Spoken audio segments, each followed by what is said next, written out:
دیکھیں، انسان کی تاریخ اٹھا کر دیکھ لیں، ہمیشہ سے ایک تلاش رہی ہے، معنی کی، سچائی کی اور اپنے وجود سے ایک گہرے تعلق کی۔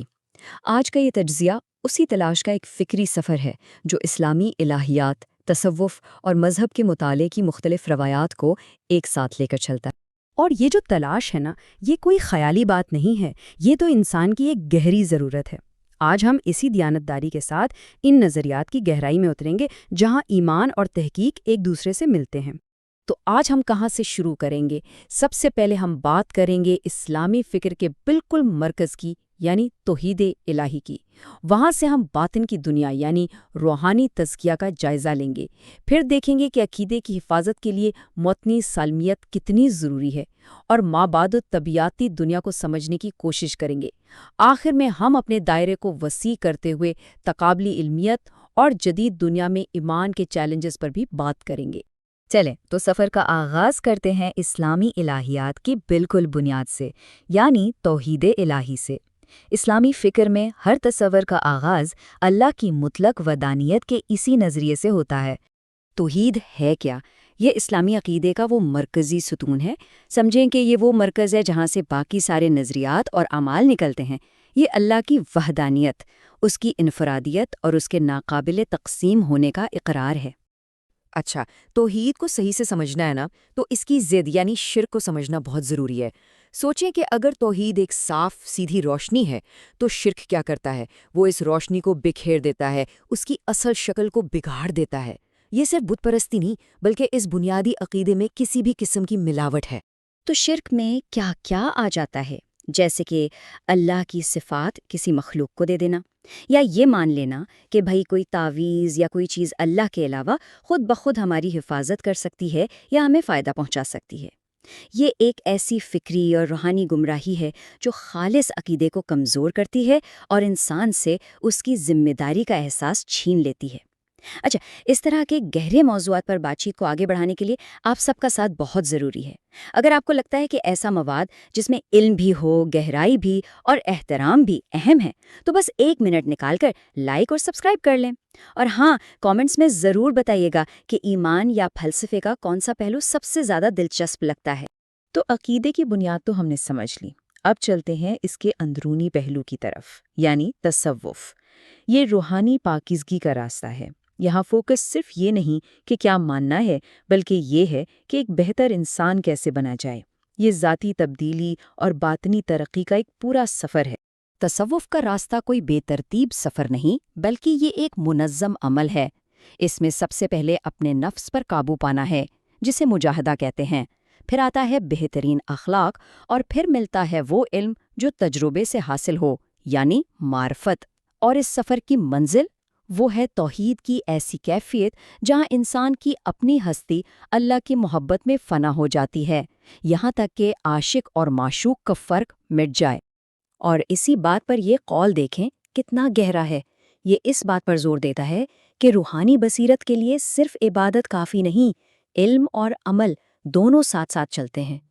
علم کے بغیر کی گئی عبادت سمجھے شیطان کی پیروی ہے، اور وہ علم جس پر عمل نہ ہو وہ بھی بیکار ہے۔ یعنی روحانی ترقی کے لیے ریاضت بھی چاہیے اور مجاہدہ بھی۔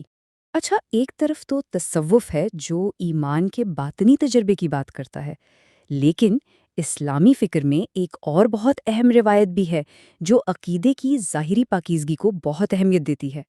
تو اب ہم بات کرتے ہیں سلفی فکر کی، جس کا مقصد ہے بنیادی کتابوں کی طرف واپس جا کر عقیدے کو ہر قسم کی نئی چیزوں یعنی بدعت سے پاک رکھنا۔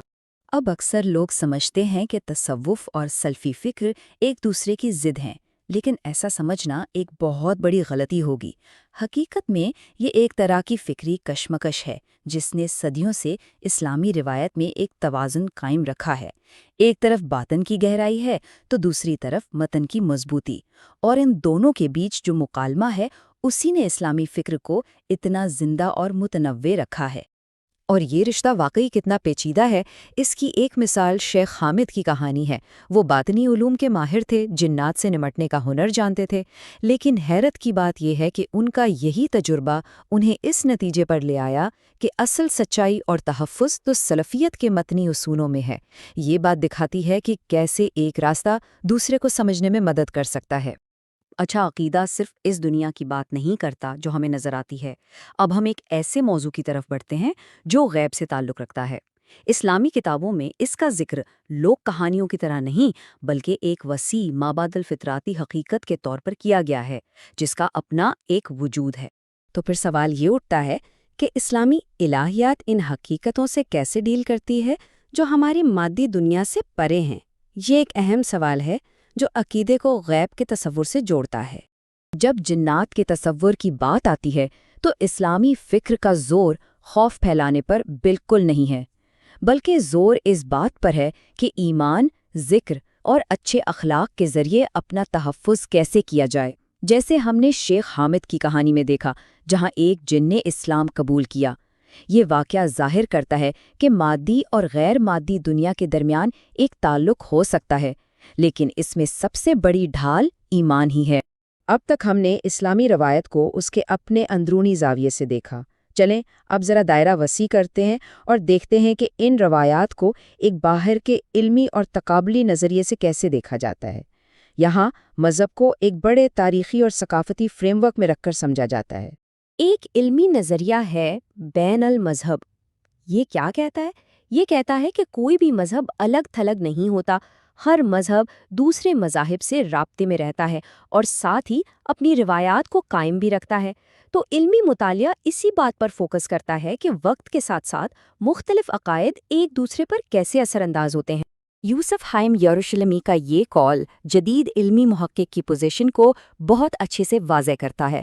اس کا مطلب کیا ہے؟ مطلب یہ کہ ایک محقق مذہب کا مطالعہ ایک پیروکار کے طور پر نہیں کرتا، بلکہ ایک تاریخی اور تنقیدی فاصلے سے کرتا ہے۔ یہ پوزیشن آسان نہیں ہوتے، کبھی کبھی اپنے ورثے میں ملے عقائد سے ہٹ کر بھی سوچنا پڑتا ہے، لیکن یہ فکری ایمانداری کا تقاضا ہے۔ تو اب ان ساری باتوں کو جوڑتے ہیں اور دیکھتے ہیں کہ یہ تمام فکری روایات آج کی دنیا کے چیلنجز جیسے سیکولرزم اور صارفیت کا سامنا کیسے کرتی ہیں اور خود کو کیسے بدلتی ہیں۔ اس کی ایک بہت دلچسپ مثال موجود ہے۔ جنگ کے بعد کی حسیدی برادریوں نے لگژریز یعنی عیش و عشرت پر بحث کو ایک ہتھیار کے طور پر استعمال کیا۔ یہ صرف اخلاقیات کی بات نہیں تھی، بلکہ یہ امریکی صارفیت میں ضم ہونے کے خلاف ایک لکیر کھینچنے کا طریقہ تھا۔ یہ اپنی شناخت کو بچانے کی ایک بہت سوچی سمجھی کوشش تھی۔ تو نتیجہ کیا نکلا؟